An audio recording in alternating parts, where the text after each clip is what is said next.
I stepped into our dimly lit living room, my heels clicking against the hardwood floor. The silence was deafening. "Paul?" I called out, my voice echoing through the empty house. No response.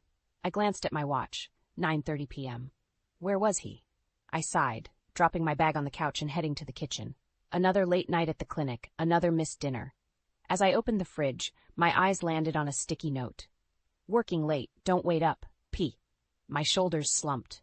I grabbed a yogurt and leaned against the counter, my mind racing. This wasn't like Paul. He'd always been my rock, my constant support through the long hours and stress of building my counseling center. But lately, the doorbell jolted me from my thoughts. I frowned, padding to the front door. Who could it be at this hour? I opened the door to find my best friend, Sarah, standing there with a bottle of wine and a sympathetic smile. "Happy anniversary, Laura," she said softly. My heart sank. Our anniversary. How could I have forgotten? "Oh, Sarah," I mumbled, stepping aside to let her in. I completely lost track of the date. She followed me to the kitchen, her brow furrowed. "Don't tell me Paul forgot too?" I gestured to the empty house. "He's working late, apparently." Sarah's eyes widened. "Paul? Mr. Romance himself? That doesn't sound like him at all." I nodded, grabbing 2 wine glasses from the cabinet. "I know. He's been different lately, distracted. I can't quite put my finger on it." As Sarah poured the wine, I found myself spilling everything. The long hours at work, Paul's sudden disinterest in our usual routines, the growing distance between us. "Have you talked to him about it?" Sarah asked, sipping her wine. I shook my head. "I've tried, but he just brushes it off. Says everything's fine." Sarah reached across the counter, squeezing my hand.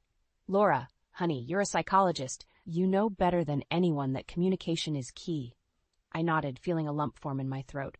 "I know, it's just, I never thought I'd be in this position. Paul and I have always been so solid." Just then, we heard the front door open. Paul's voice called out, "Laura, you home?" Sarah and I exchanged glances. She quickly gathered her things, giving me a quick hug. "Call me tomorrow," she whispered before slipping out the back door. I took a deep breath, steeling myself as Paul entered the kitchen. He looked tired, his tie loosened and hair disheveled. "Hey," he said, barely meeting my eyes as he headed for the fridge. "Hey, yourself?" I replied, watching him closely. "Long day at work?" He nodded, grabbing a beer. "Yeah, you know how it is." I cleared my throat. "Do you know what day it is, Paul?" He paused, beer halfway to his lips. I saw the moment realization dawned in his eyes. "Oh God, Laura, I'm so sorry. I completely forgot."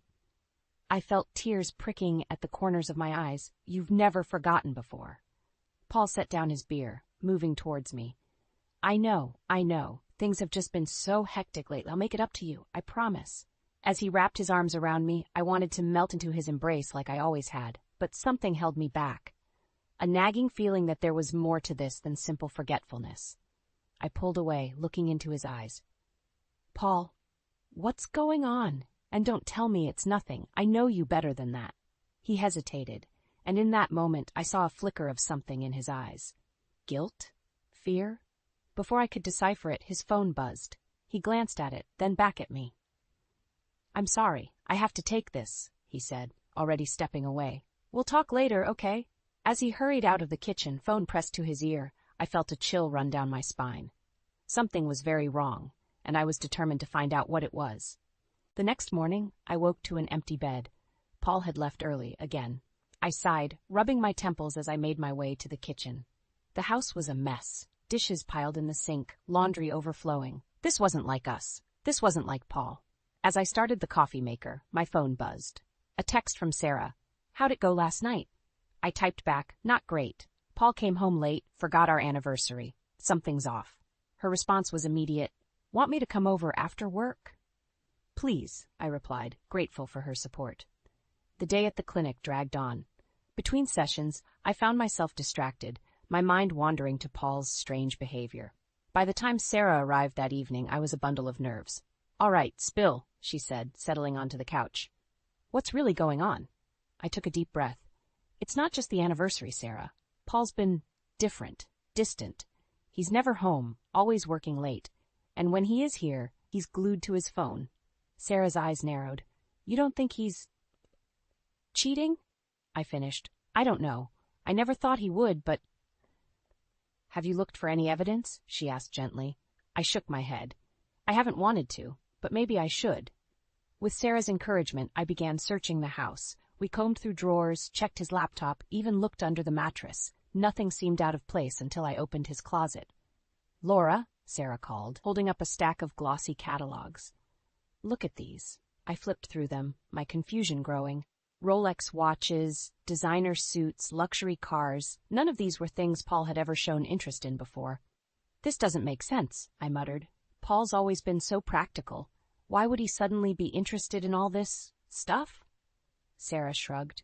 Maybe he's going through a midlife crisis? Before I could respond, we heard the front door open. Paul's voice called out, Laura? You home? Sarah quickly helped me shove everything back in the closet. I'll slip out the back, she whispered. Call me later. I met Paul in the living room, my heart racing. He looked tired, his shirt wrinkled and hair unkempt. Hey, I said, trying to keep my voice steady. How was work? He shrugged, not meeting my eyes. Fine. Busy. Listen, I've got to make a call. Can you handle dinner tonight? I felt a surge of frustration. Paul, I've been handling dinner every night for weeks now, and the laundry, and the cleaning. What's going on with you? He finally looked at me, his expression a mix of guilt and irritation. I'm sorry, okay? Work's just been crazy lately. I'll try to do better. As he turned to leave, a catalog fell from his briefcase. I snatched it up before he could react. Luxury watches, Paul? Since when are you interested in this stuff? He grabbed the catalog from my hands, his face flushing. It's nothing, just window shopping. Window shopping? I echoed incredulously. Paul, you hate shopping. You've worn the same watch for 10 years. What's really going on? For a moment I thought he might confess, but then his phone buzzed and that familiar, distant look returned to his eyes.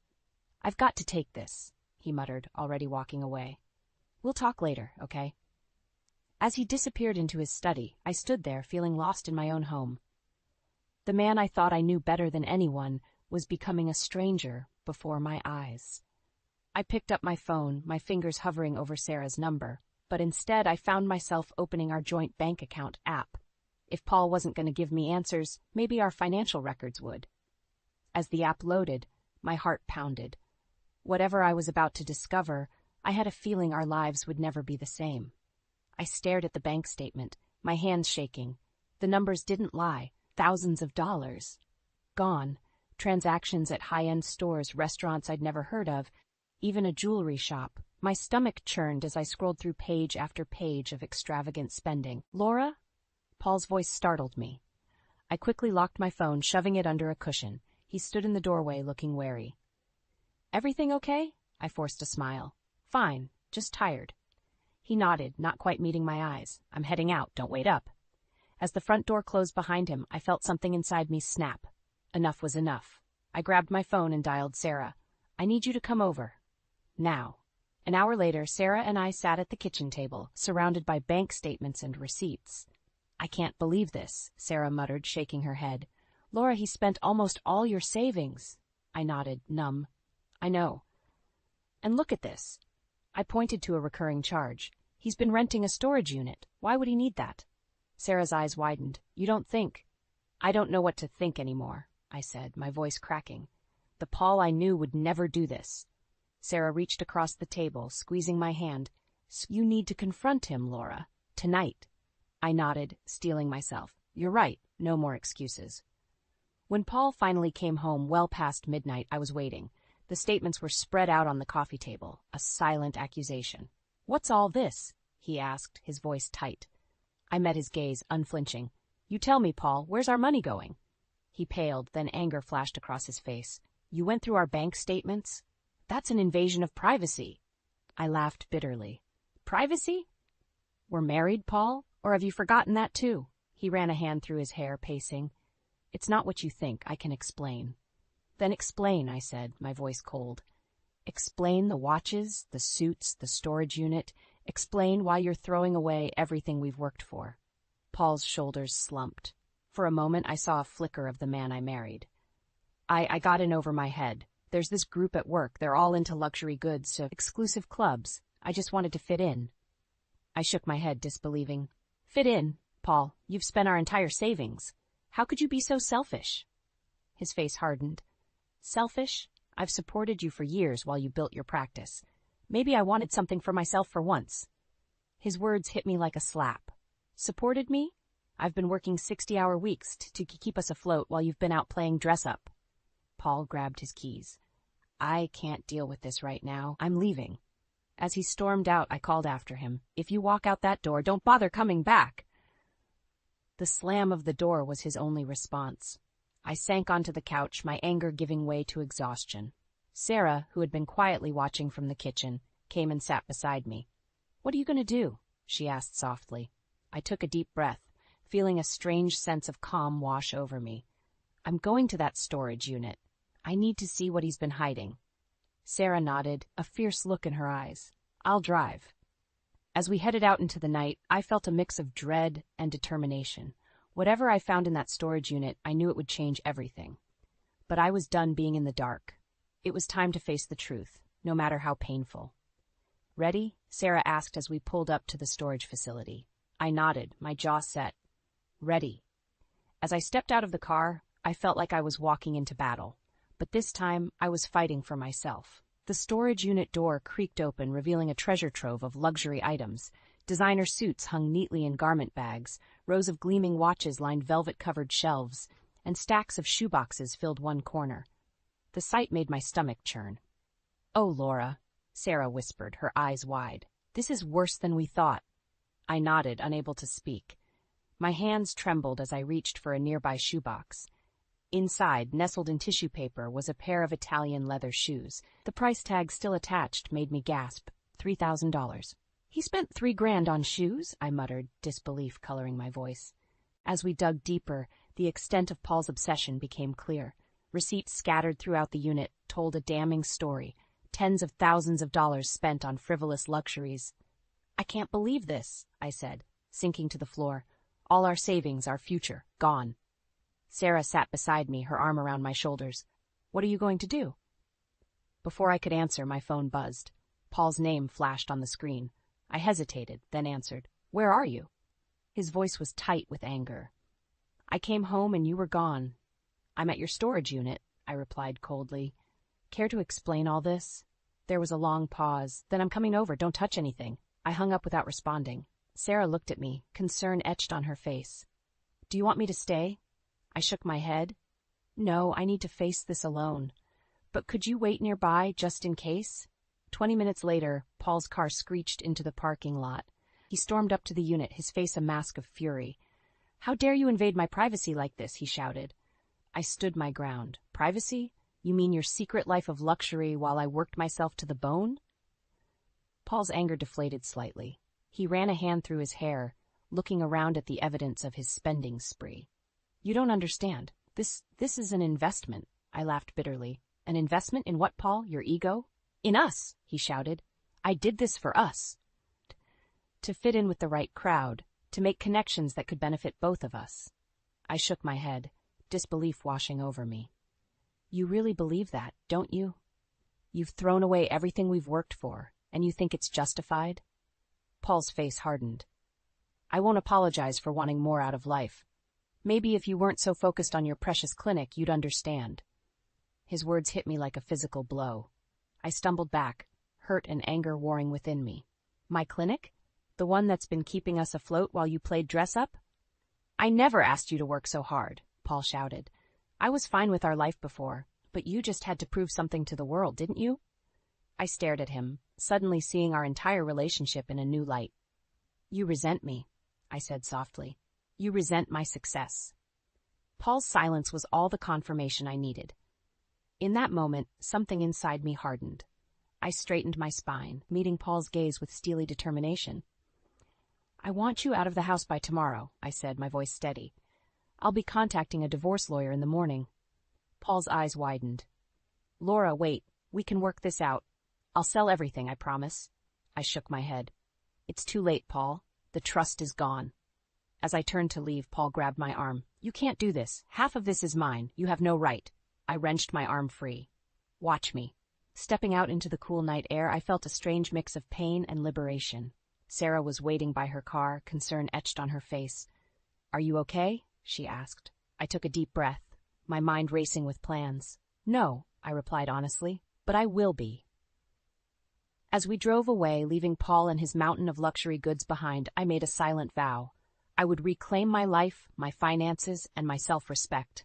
And I would make damn sure Paul understood the consequences of his actions. The battle was just beginning, but for the first time in months I felt ready to fight. The next morning, I woke with a sense of purpose I hadn't felt in months. My first call was to Janet, a ruthless divorce attorney I'd met at a networking event. She agreed to see me immediately. "You've made the right choice, Laura," Janet said, her voice steely as she reviewed the financial documents I'd brought. "We'll file for divorce on grounds of financial misconduct. I'll have a restraining order drawn up to keep Paul away from your assets." I nodded, a lump forming in my throat. "What about the house, our joint accounts?" Janet's eyes gleamed. "Leave that to me. By the end of the day, Paul won't have access to a dime." As I left Janet's office, a text from Sarah pinged. "Paul's been calling nonstop. What should I tell him?" I typed back, "Nothing. I'm handling it." My next stop was the bank. With Janet's paperwork in hand, I closed our joint accounts and opened new ones in my name only. The teller's eyes widened as she processed the transactions, but I kept my face impassive. Back home, I started packing. Each of Paul's possessions I touched fueled my anger and resolve. His favorite sweater, the watch I'd given him for our first anniversary, the photos of us smiling on vacation, all of it went into boxes destined for his parents' house. As I worked, my phone buzzed incessantly. Paul's calls, his parents' worried messages, even a few concerned texts from mutual friends. I ignored them all. By late afternoon, the house was transformed. Paul's presence had been erased, leaving only my belongings and the bare essentials. I'd arranged for a moving company to come the next day. Tonight would be my last night in this house, our house. As twilight fell, I allowed myself a moment of grief. Collapsing onto the couch, I let the tears flow freely for the first time since discovering Paul's betrayal. I mourned for the life we'd built, the dreams we'd shared, the future I thought we'd have. But as quickly as it came, the grief passed, replaced by a steely determination. I was Laura Mendez, a successful psychologist who'd built her practice from the ground up. I didn't need Paul or his misguided attempts at status. Just as I'd composed myself, a frantic knocking echoed through the house. Paul's voice, tinged with panic, called out, "Laura, open the door! What have you done?" I approached the door cautiously, my heart racing. Through the peephole, I could see Paul, disheveled and wild-eyed. "Laura, please," he begged. "I can't access any of our accounts. The credit cards are maxed out. What's going on?" I took a deep breath, steadying myself. "It's over, Paul," I called through the door. "I've filed for divorce. You'll be hearing from my lawyer." His fist pounded against the wood. "You can't do this. Half of everything is mine." "Not anymore," I replied, my voice stronger than I felt. "You gambled it all away on your little luxury addiction. There's nothing left for you here." Paul's voice broke. "Where am I supposed to go? What am I supposed to do?" For a moment, I felt a flicker of sympathy. But then I remembered the months of lies, the drained bank accounts, the shattered trust. "That's not my problem anymore," I said firmly. "Goodbye, Paul." As his pleas faded, replaced by the sound of retreating footsteps, I leaned against the door, exhausted but resolute. My phone buzzed again, a text from Janet confirming that all the legal paperwork was in order. I looked around at the half-empty house, feeling a strange mix of loss and liberation. Tomorrow, I'd move into my new apartment, start my new life. But tonight, I'd allow myself one last evening in the home I'd loved, saying goodbye to the life I'd thought I'd have. As I settled onto the couch with a glass of wine, my phone lit up with a call from an unknown number. My finger hovered over the decline button, but something made me pause. Whatever this call was, whatever new challenge it might bring, I was ready to face it head-on. Taking a deep breath, I answered the call, stepping into the next chapter of my life with courage and determination. I smoothed my blouse, taking a deep breath as I prepared for my first client of the day. It had been 2 weeks since I'd moved out, and I was slowly adjusting to my new life. The clinic had become my sanctuary, a place where I could focus on helping others and forget my own troubles. The receptionist's voice crackled over the intercom. "Dr. Mendez, your 9 o'clock is here." "Send them in," I replied, straightening the papers on my desk. The door opened and my heart stopped. Paul stood there, flanked by his parents, looking haggard and desperate. "What are you doing here?" I hissed, standing up. "This is my workplace." Paul's mother stepped forward, her eyes pleading. "Laura, please, we need to talk." I glanced at my watch, then at the waiting room beyond. "I have clients scheduled all day. This is completely inappropriate." "Please," Paul's father interjected, "just give us 5 minutes." Against my better judgment, I nodded, gesturing for them to sit. Paul remained standing, his eyes fixed on me. "Laura," he began, his voice cracking. "I'm sorry. I know I messed up, but please, give me another chance." I felt a surge of anger. Another chance? "Paul, you drained our savings, lied to me for months, and then had the audacity to blame me for your actions. What could you possibly say to make that right?" Paul's mother leaned forward. "Laura, we had no idea what was happening. We're horrified by Paul's behavior. But surely there must be a way to work this out." I shook my head, my resolve strengthening. "There's nothing to work out. Paul made his choices, and now he has to live with the consequences." Paul's father stood up, his face reddening. "Now see here, young lady. You can't just throw away a marriage like this. What about your vows?" "My vows?" I laughed bitterly. "What about Paul's vows? To love and cherish me, to be honest and faithful." Paul stepped forward, reaching for my hand. I jerked away. "Laura, please. I'll do anything. I'll sell everything, get counseling, whatever you want." For a moment, I wavered. The pain in his eyes was real, and part of me ached to comfort him. But then I remembered the months of lies, the betrayal, the way he'd gambled away our future. "It's too late, Paul," I said quietly. "The trust is gone. I can't build a life with someone I can't rely on." Paul's face crumpled. His mother burst into tears, while his father's expression hardened. "You're making a mistake," he growled. "Paul's a good man. He just lost his way for a bit." I stood up, my patience wearing thin. "With all due respect, Mr. Mendez, you don't know the half of it. Your son didn't just lose his way. He systematically drained our accounts, maxed out our credit cards, and lied to me for months. He put his own selfish desires above our marriage and our future." Paul's parents turned to him, shock and disappointment etched on their faces. "Is this true?" his mother whispered. Paul nodded, unable to meet their eyes. I didn't mean for it to go so far. I just wanted to fit in, to feel important." His father's face darkened. He grabbed Paul's arm, pulling him towards the door. "We're leaving. Now." As they reached the doorway, Paul's father turned back to me. "I'm sorry, Laura, we had no idea." He nodded once, a gesture of understanding and respect, before leading his son away. I sank into my chair, emotionally drained. The confrontation had been brutal, but I felt a strange sense of closure. I'd stood my ground, spoken my truth, and come out stronger. My phone buzzed. A text from Sarah. "Lunch later? I have news about the clinic expansion." I smiled, feeling a glimmer of excitement for the future. As I typed my reply, I realized that for the first time in months, I was looking forward to what lay ahead. The road wouldn't be easy, but I was ready to face it head on. The intercom crackled again. "Dr. Mendez, your next client is ready." Taking a deep breath, I straightened my shoulders and stood up. It was time to get back to work, to continue building the life and career I'd fought so hard for. Whatever challenges lay ahead, I knew I had the strength to face them. The weeks following Paul's confrontation at my clinic flew by in a whirlwind of activity. I threw myself into my work, channeling all my pain and anger into helping my patients and expanding the counseling center. The distraction was welcome, but exhaustion was catching up with me. One evening, as I was locking up the clinic, Sarah appeared at my side. "Laura, we need to talk," I sighed, recognizing the concern in her eyes. "I'm fine, Sarah. Really." She shook her head. "No, you're not. You're working yourself to the bone. When was the last time you took a day off?" I couldn't remember. The realization hit me like a ton of bricks. Sarah continued, "The clinic's thriving, but at what cost? You're burning out, Laura." Her words stung because I knew they were true. I'd been so focused on proving I could succeed without Paul that I'd neglected my own well-being. "You're right," I admitted. I don't know how to slow down. If I stop, I'll have to face everything that's happened." Sarah squeezed my hand. "That's exactly what you need to do. Face it, process it, and move on." The next day, I made a decision. I hired 2 new therapists to help with the workload and blocked out a week for myself. It was time to confront the emotional fallout I'd been avoiding. On my first day off, I woke up feeling lost. Without work to distract me, the weight of the past few months came crashing down.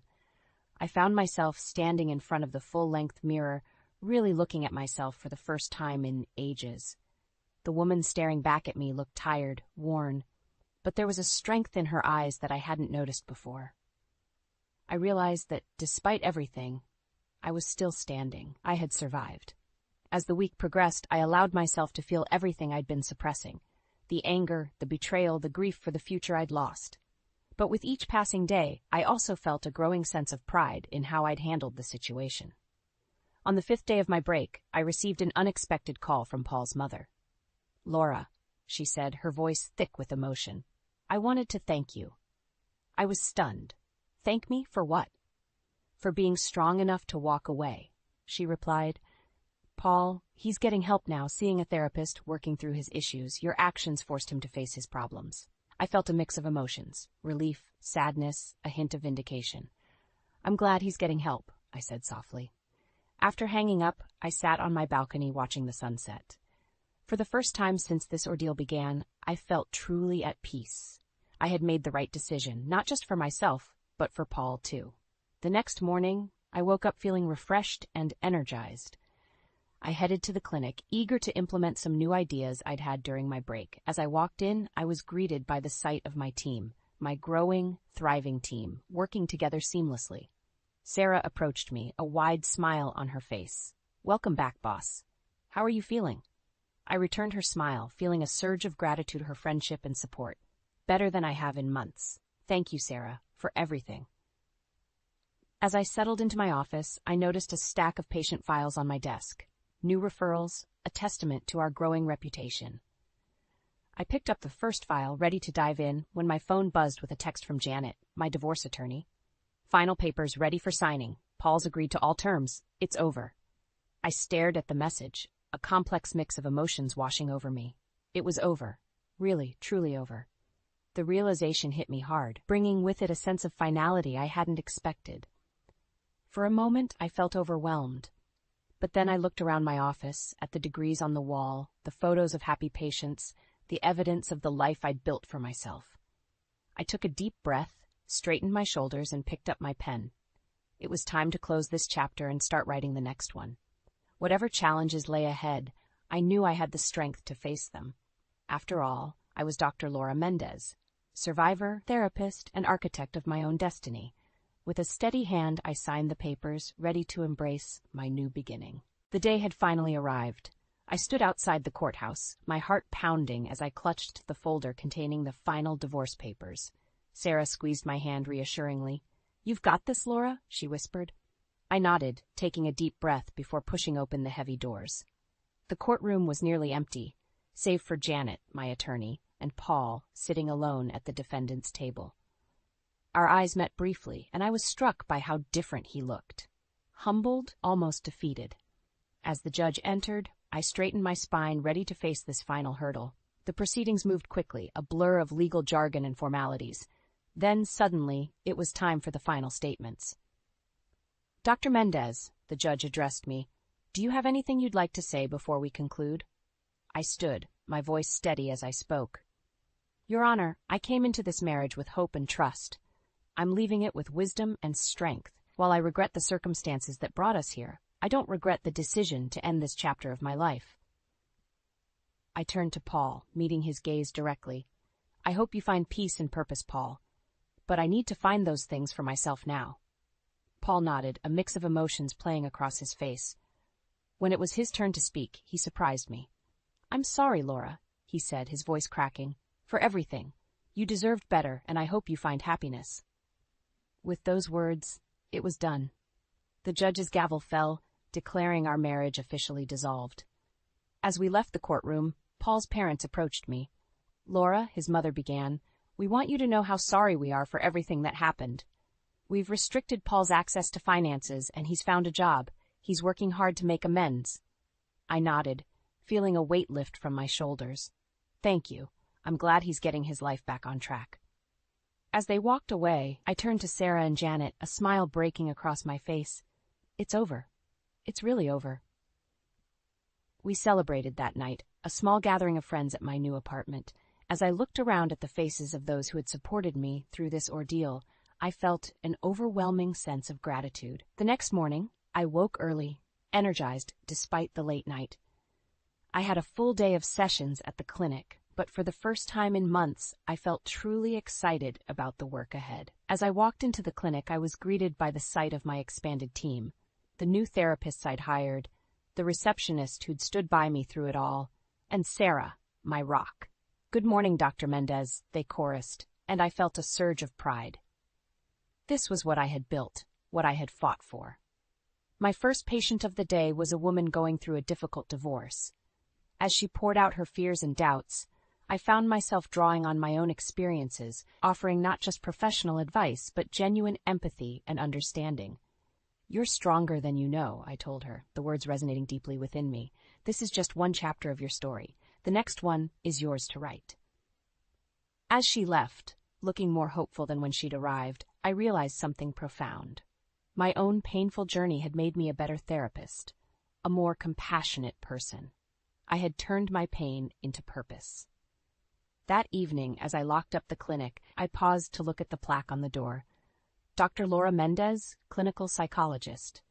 It was the same name I'd always had, but I felt like a different woman now. Stronger, wiser, more self-assured. I walked home, enjoying the warm evening air and the sense of possibility that seemed to stretch out before me. My phone buzzed with a text from Sarah. "Dinner tomorrow? New restaurant in town." I smiled, typing back a quick, "Absolutely." Before I could put my phone away, another message came through, this one from Paul's mother. "Laura, I hope this isn't overstepping, but I wanted you to know that Paul's doing well in therapy. He often speaks of how your strength inspired him to get help. Thank you for being the catalyst for positive change in his life, even if it meant ending your marriage. I hope you're finding happiness in your new chapter." I read the message twice, a complex mix of emotions washing over me. There was a twinge of sadness for what might have been, but it was overshadowed by a sense of peace and closure. As I reached my apartment, I paused on the threshold, looking back at the city skyline. The sun was setting, painting the sky in brilliant hues of orange and pink. It struck me as a fitting metaphor. One chapter of my life was ending, but a new, potentially more beautiful one was just beginning. I stepped inside, closing the door behind me. Tomorrow was a new day, full of possibilities, and I was ready to embrace it with open arms. The Laura who had started this journey was gone, replaced by a woman who knew her worth, her strength, and her potential. As I settled in for the evening, I felt a sense of excitement for what the future held. Whatever challenges lay ahead, I knew I had the strength to face them. After all, I was Dr. Laura Mendez, survivor, healer, and author of my own destiny. The tension in the dining room was so thick you could cut it with a knife. I sat across from Harlan, my estranged husband, trying to keep my emotions in check as he droned on about his grand plans. "This luxury rehab center is going to put our little town on the map," he proclaimed, that slimy grin plastered across his face. "I've got investors lining up to be a part of it." My hands clenched under the table. Of course, his big idea involved lining his own pockets, not caring whose lives he disrupted in the process. "But Harlan," I interjected, struggling to remain calm, "that farmhouse has been in my family for generations. My parents' whole lives were spent tending to that land. You can't just tear it down." Dax and Ivy, my teenage kids, shifted uncomfortably in their seats. This was the kind of drama no child should have to witness between their parents, but Harlan seemed oblivious to their discomfort. Harlan scoffed, fixing me with that conniving glare that made my skin crawl. "Your parents' legacy?" he spat. "More like a dilapidated money pit holding us back. I've got the chance to finally do something worthwhile with that property." My blood boiled at his cavalier dismissal of everything that house represented to me. My childhood, my roots, my parents' life's work. All he could see was dollar signs. "It's not just about money," I exploded, slamming my palm on the table. Dax and Ivy jumped in their seats. "That farmhouse is our family heritage. It means something." "Yeah?" Harlan's lips curled into a sneer. "Well, it's my name on the deed, which means I get to make the calls around here. This rehab center is happening whether you like it or not." Those words felt like a punch to the gut. When had the man I married become such a self-absorbed, greedy bastard? I opened my mouth to protest further, but the dejected looks on Dax and Ivy's faces stopped me. As much as I wanted to continue fighting, I didn't want to put them through any more of this toxic drama tonight. I pushed back from the table, the legs scraping loudly against the floor. You know what, Harlan? Do whatever you want, but don't expect any support from me on this. Snatching up my purse, I stormed out of the dining room, the muffled sound of Harlan's laughter echoing behind me. My fists clenched at my sides as I fought back angry tears. He thought he had won this battle, but he was gravely mistaken. That old farmhouse represented everything my parents had built through decades of backbreaking work, the roots, the memories, the soul of our family. I wouldn't stand by and let Harlan's greed destroy it all in the name of profiting off people's suffering. Not without one hell of a fight. The next few days were quiet, too quiet. Harlan was being uncharacteristically low-key, no doubt trying to avoid another bloody-owning match after our disastrous dinner. But I knew that smug snake was just biding his time, waiting for the right moment to slither forward with his precious rehab center plans. I wasn't about to just sit back and take it, though. If he thought he could bulldoze over my family's legacy so easily, he had another thing coming. It started with little things at first.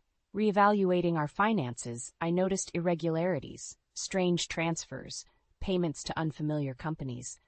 Confronting Harlan only led to him lashing out, accusing me of nagging and not trusting him. It's basic business dealings, Alara. Not that you'd understand anything about building an empire. Those words stung, but I tried not to let it show. This has nothing to do with trust, Harlan. I'm simply asking where our money is going. He brushed me off with a demeaning chortle. Don't worry that pretty little head of yours. Just let me handle things, okay, dear? The way he always talked down to me, treating me like a clueless child rather than his wife, it made my blood boil. But I knew pushing further would only lead to another explosive argument, so I bottled up my anger. For now. Then came the night I overheard Harlan's conversation with his sleazeball buddy Travis. I'll never forget the smugness in his tone as he bragged about bleeding me dry. Once I've transferred the deed over solely to my name, Alara won't be able to do a damn thing. That little nuisance will be out of the picture for good. My heart stopped. He was planning on cutting me out completely, leaving me with nothing while he tore down my parents' legacy to build his tacky rehab palace. In that moment, any shed of respect or love I'd had left for Harlan evaporated. This was so much worse than I'd imagined. He wasn't just being greedy and inconsiderate, he was being malicious and cruel. Using our marriage vows as a weapon to steal from me and erase everything my family had built. I wanted nothing more than to burst into that room and unleash the fury building up inside me. To scream, to rage, to make him feel 1 ounce of the hurt he was inflicting on me. But I didn't. As the weight of Harlan's betrayal threatened to crush me, a strange calmness washed over me instead. Screaming would only give him the satisfaction of knowing he'd gotten under my skin. No, I would be strong. I would be smart. If he wanted to wage war, then war was what he'd get. Quietly, I retreated back down the hall before either of those snakes could spot me eavesdropping. They thought they were so clever, but they had no idea what was coming for them. A faint smile played across my lips as their chortling laughter echoed behind me. In that moment, I made a vow to myself. Using every ounce of my intelligence and determination, I would take that smug snake Harlan down. He wanted to play dirty? I'd bury him. The next morning, I called a family meeting with Dax and Ivy. It was time to lay everything out on the table and bring them into the fight. Your father has been lying to us, I stated bluntly as we gathered in the living room. He's been secretly plotting to take full control of the farmhouse property. Ivy's eyes widened in shock, but Dax just frowned and nodded slowly. I knew something shady was going on. I overheard him on the phone the other night arguing about handling the Alara situation. My heart clenched hearing my own name being treated like a mere obstacle to be overcome. Harlan's deceit cut deeper than I could have imagined. He's aiming to cut me out completely so he can demolish the farmhouse for his rehab center ambitions. Without any legal claim, there's nothing I can do to stop him. Dax slammed his fist on the couch cushion. That lying bastard! After everything you sacrificed for this family while he was off chasing get-rich-quick schemes, he doesn't deserve. He trailed off, anger causing his voice to shake. We can't let him get away with this, Ivy stated firmly, conviction burning in her eyes. Mom, that farmhouse is your heritage. Grandma and Grandpa's life was in those lands. We have to protect it. Hearing the determination in my daughter's voice, I felt a surge of pride mix with the simmering fury towards Harlan. She may have been young, but Ivy understood the importance of not letting our family history be erased. You're absolutely right, I declared, straightening my back.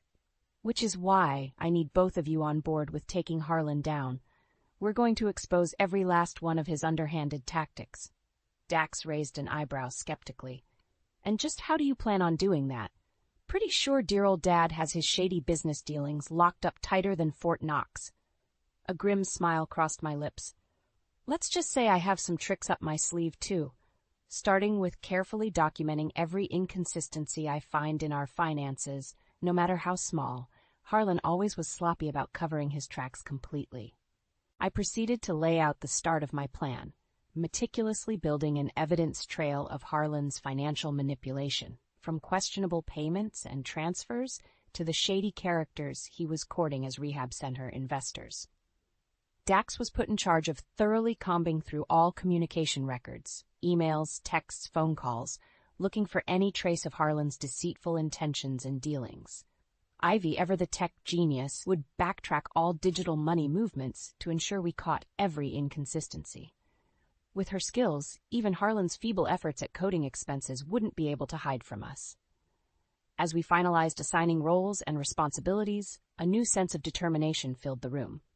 Harlan had clearly underestimated just how ferociously we would fight to take him down. Big mistake. This is going to be one hell of a battle, Dax mused grimly. I met his gaze, letting the full force of my resolve burn through. Then it's a good thing he messed with the wrong family. Harlan wanted a war. He'll get one he never saw coming. With a united front, we shook on our pact. There would be no more holding back. Harlan had awoken a vengeful force he couldn't possibly comprehend. Everything he'd worked towards was about to unravel by his own narcissistic greed. Let the games begin.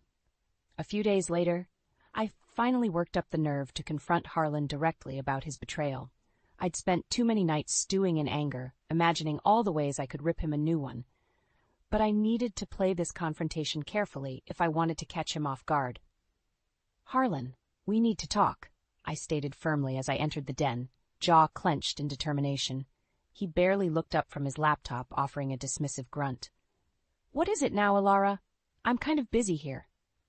I could feel my temper already starting to flare at his indifference, but I took a steadying breath. Don't take the bait. Not yet. Too busy to discuss your secret dealings to cut me out of the farmhouse deed? I asked, carefully watching his expression. That seemed to finally get his attention. Harlan's head snapped up, his brow furrowing in that familiar look of faux innocence he used when caught in a lie. What are you talking about?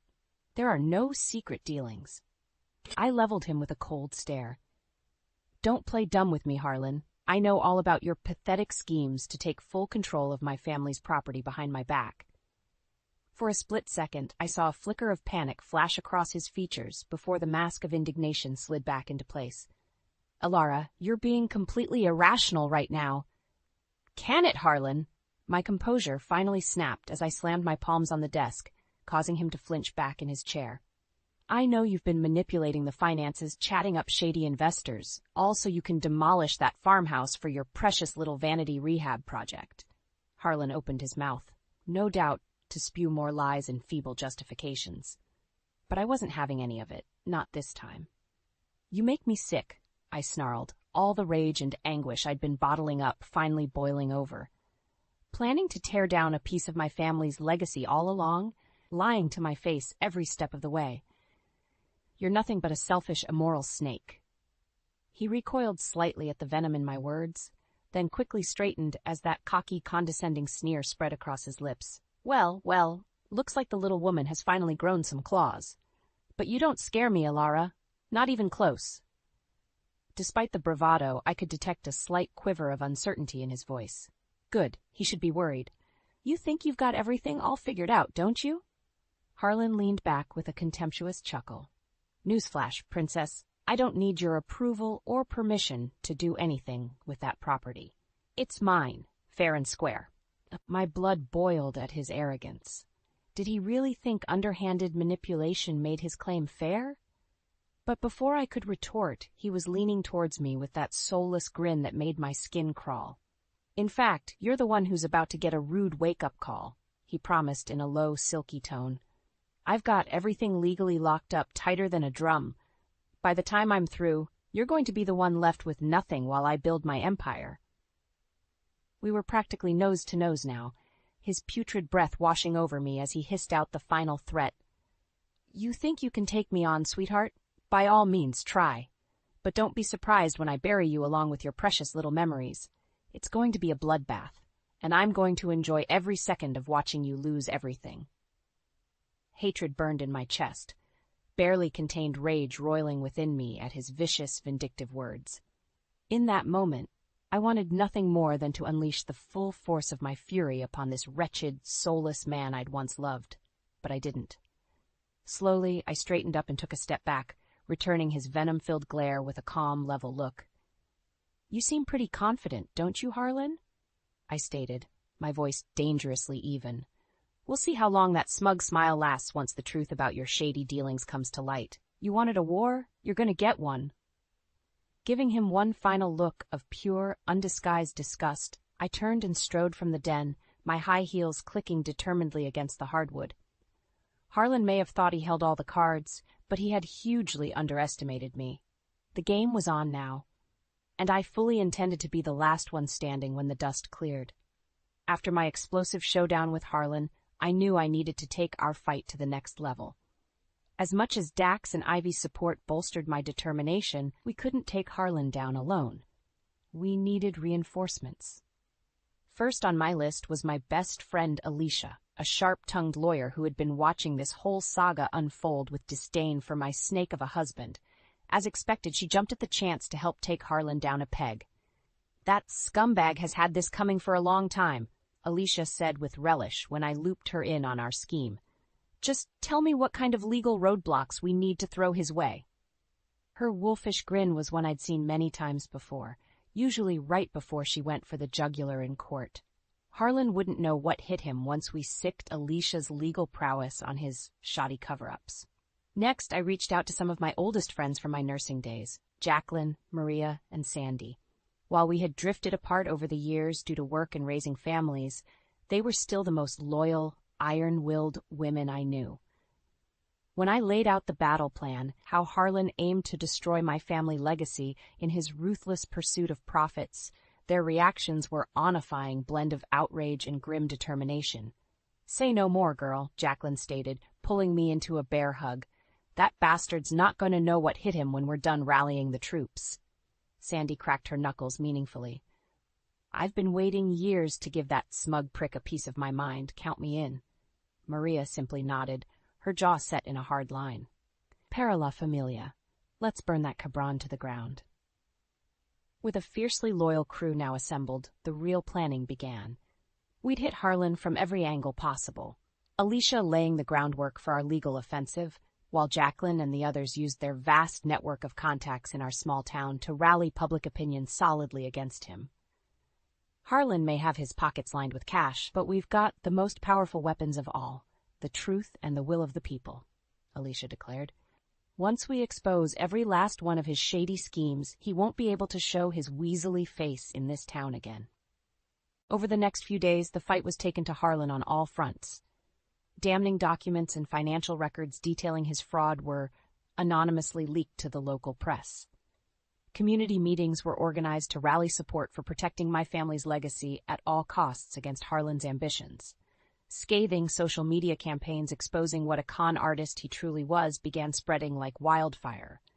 At the same time, Alicia was working every back door to halt permits and dispute property claims, throwing up every possible legal roadblock to Harlan's rehab center dreams while we dug up more concrete evidence of his lies and manipulation.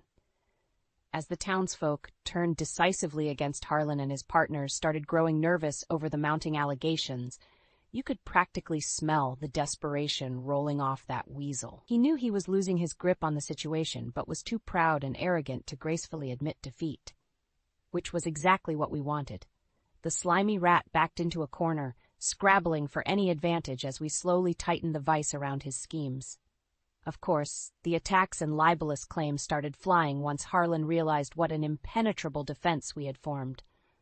Cries of modern-day witch hunt and embellished accusations that I had grifted money in retaliation were aimed at trying to sow seeds of doubts, but we stood united against the onslaught. Harlan could grasp at whatever pitiful straws of denial he wanted. In a matter of days, we had already dismantled most of his rehab center plans while simultaneously turning almost the entire town against him. He's getting desperate. I noted to Dax and Ivy as news dropped of another one of Harlan's investors pulling out amidst the cloud of suspicion. Getting sloppy, too. My lips curved into a thin, predatory smile, which means his defenses are finally cracking open for our killing strike. Watch closely, kids. This is how we draw the venom from a snake before going in for the kill.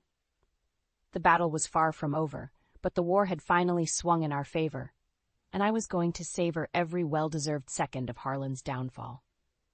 It all came to a head at the community center meeting Alicia had organized. Creating a media spectacle was her specialty, and this was shaping up to be her magnum opus of public lashings. As I entered the packed auditorium that night, the stuffy air was thick with anticipation and accusation. All eyes turned towards me, hushed murmurs filling the space as I made my way to the front. The townspeople had gotten wind that explosive revelations about Harlan were coming, and you could feel the thirst for blood in the air. I wasn't alone, however. Dax, Ivy, Alicia, and my former nursing crew stood in solidarity, shoulder to shoulder, as we ascended the stage. We were bathed in the harsh spotlight when I finally stepped up to the podium, casting shadows that danced ominously behind us. Without preamble, I launched right into my opening salvo. Good evening, everyone. I wish I could say I gathered you all here tonight under better circumstances, but the situation we are facing is one of great consequence. My eyes swept the crowd, taking in the rapt expressions locked onto me, before continuing in a voice that carried firmly to the rafters. Many of you are already aware of my husband Harlan's ambitions to demolish my family's ancestral farmhouse in order to build a luxury rehabilitation center. I paused, letting the weight of that statement hang in the air as cries of outrage rippled through the crowd. Seizing the momentum, I pressed on, voice rising with conviction. What you may not know are the depths of deceit, fraud, and manipulation Harlan stooped to in order to make this happen. Evidence we have uncovered shows a long pattern of shady dealings, underhanded tactics, and blatant lies, all in the name of lining his pockets at the expense of our community and my family's heritage. A hush fell over the auditorium as I reached into my blazer pocket and extracted a thick manila folder, holding it aloft for all to see. In here are documents, financial records, communication trails, all detailing Harlan's litany of moral and potentially criminal transgressions, from money laundering and backroom deals with known fraudsters, to pretending to be the sole owner of the property while actively working to cut me out and dissolve my legal claim. Gasps and murmurs exploded around the auditorium, shock and disdain on every face. I pressed my advantage, pitching my voice to be heard over the din. This man is a charlatan and a criminal who has lied, deceived, and undermined every step of the way in his blind greed. Are we going to let his toxicity ravage the very soul of our community while he gets away with it? No. The crowd roared as one, a deafening chorus of outrage. From the side of the stage, I saw Harlan finally stumble in, eyes wild and face flushed. He had clearly caught wind of our little truth rally and come to do damage control. Too little, far too late. "You lying bitch," he snarled as realization dawned, fight eyes bulging. "You can't do this. I'll bury you for this, I swear." "Save it, Snake." Alicia's voice cut through the commotion like a whip crack as she strode forward, holding up a hand to silence the angry mob. "We've got you dead to rights on a laundry list of charges. From shady business dealings to criminal fraud, you're going to be lucky if you don't end up in prison after this is through." Harlan looked around wildly, seeming to finally grasp just how tenuous his situation had become. I watched with cold satisfaction as the blood drained from his face. "Give it up, Harlan," I stated, my voice dripping with contempt. "Your shit show of lies and deception is over. The jig is up. Everyone can see you for the duplicitous, bottom-feeding scumbag you truly are." His mouth worked uselessly for a moment before snarling, pointed a quivering finger at me. You'll regret this, Alara. You hear me? This isn't over by a long shot." But his threats rang hollow, drowned out by a thunderous wave of boos and jeers cascading from the enraged townsfolk. As security finally arrived to escort the ranting Harlan away, I stood tall and fixed him with a look of pure, undisguised loathing. I had dismantled every last one of his lies and defenses. For the first time, he was utterly defenseless against the consequences of his villainy, and I was going to savor every damn second of his well-deserved downfall. After the explosive community meeting, Harlan's world came crashing down in spectacular fashion. You didn't need a crystal ball to see the karmic reckoning that was barreling towards that contemptible snake. Within days, the avalanche of press coverage exposing his vast array of fraud and deception caused a catastrophic domino effect. Investors and business partners scattered like roaches, suspending dealings and distancing themselves from the deepening pit of scandal. Banks froze his assets and lines of credit pending multiple investigations. The rehab center project laid in ruins, all permits revoked amidst the firestorm. And that was just the financial devastation. As the lurid allegations piled up, everything from laundering money for offshore drug cartels to funneling bribes through phony construction funds, the legal walls closed in with terrifying swiftness. Furious investors filed a wave of lawsuits demanding Harlan's head, while the district attorney's office secured a grand jury indictment on nearly 24 counts of fraud, embezzlement, and more. You could practically smell the stench of desperation emanating from Harlan as it all unraveled before his eyes, thanks to his own rampant arrogance and greed. "You'll pay for this, Alara," he'd frequently screech at me in chilling displays of rage, spittle flying. "You'll rue the day you started this war. I'll make sure you end up destitute and alone, living in that piece of crap farmhouse." All I could do was sneer back at his pathetic flailings, enjoying every agonizing second of his meltdown. "Is that so?" I'd reply calmly, basking in his manic fury. "Last I checked, I'm the one who still has custody of the kids, financial security, and the deed to that crap farmhouse you were ready to demolish. You, on the other hand..." I leaned back, eyeing his disheveled, unraveling appearance. "Well, you seem to be doing a fine job of self-destructing all on your own." I'd leave him to stew in his own toxic cesspool of hatred while I moved full steam ahead with reclaiming my family legacy. With Harlan's nefarious ambitions now a smoldering wreckage, it was full steam ahead on restoring the precious farmhouse to its former glory, to honor my parents' memory and provide a revitalizing community gathering place. Of course, Harlan tried every desperate gambit imaginable to regain some semblance of leverage or control. Mostly pathetic smear tactics and attempts to turn Dax and Ivy against me through vile manipulation. But his venom had lost its bite. The kids saw him for the soulless, morally bankrupt specimen he truly was. In the end, his towering ego crippled him when it came time to negotiate custody and divorce terms. While my team played hardball to rightfully secure nearly everything, Harlan was too poisoned by spite to make any logical capitulations. He pathetically tried to contest Alicia's ironclad case for how much punishment he deserved, ranting and raving about unfair treatment as each ruling systematically stripped him of money, property, and professional clout. I'd be lying if I said I didn't take immense satisfaction in watching that surly worm finally receive his comeuppance. It was nothing less than he deserved after so selfishly trying to burn down my family's treasured history in his warpath of greed and vanity. As for me, I rebounded splendidly from the wreckage Harlan left behind. Thanks to the groundswell of local support and Alicia's legal mastery, my claim to the farmhouse was solidified while my nursing credentials remained unblemished. The perfect foundation on which to execute my new vision for the revered property. With the community's help, the farmhouse underwent a transformation into a rustic but vibrant wellness center, offering holistic services, community events, and opportunities for local youth to connect with their rural heritage. A living embodiment of the values my parents instilled in me, allowing their hard-won legacy to be reborn into something even more meaningful. As for Harlan, his fall from grace was as brutal as it was deserved. The walls finally closed in with an 18-year prison sentence after his high-profile trial laid bare the full extent of his sociopathic depravity. His professional reputation was left in permanent ruin, reduced to a cautionary tale. One final delicious bit of karma? Dax and Ivy leveled him with chilling silence when he tried to grovel for their sympathies with smarmy calls from prison, the once infallible master manipulator unable to wriggle his way back into their good graces.